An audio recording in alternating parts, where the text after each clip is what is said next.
of different types of equipment and they have to be, the only thing that we're koshering is metal. In our case, we've got here all stainless steel and silver, metal utensils, and we've also eliminated anything that goes directly on the fire. The next thing to look at is whether things can be effectively cleaned. I brought an example of something I wouldn't recommend.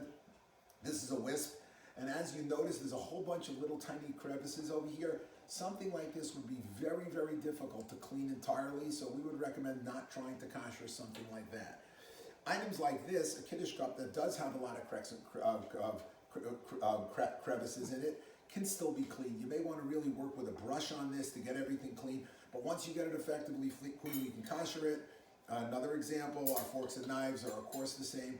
So what we're going to do now is we're going to bring it over to a boiling pot of water. These all have sat for 24 hours. They were cleaned and left aside for 24 hours. Now they're ready for koshering with Hagala. We've cleaned our silverware. We've set it aside for 24 hours. We're now ready for Hagala.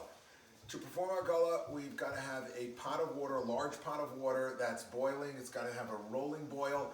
Now, ideally, if you had a kosher Pesach pot, pull out your kosher Pesach pot, and you can kosher right on there. If that's not the case, you can use a regular pot.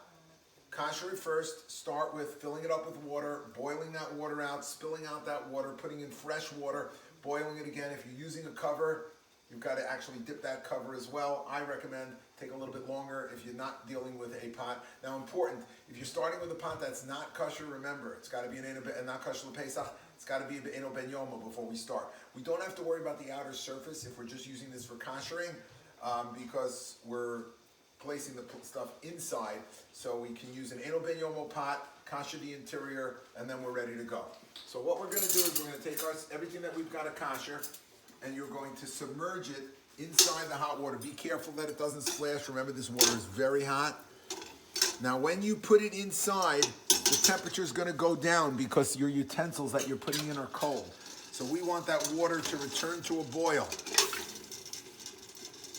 I should have really had a little bit more water in there, but what I can do, if part is sticking out, I can rotate it till it goes completely underneath. Make sure everything's submerged in the water. Again, I can do one section at a time. I want to give it at least 10 seconds for the water to return to a strong rolling boil.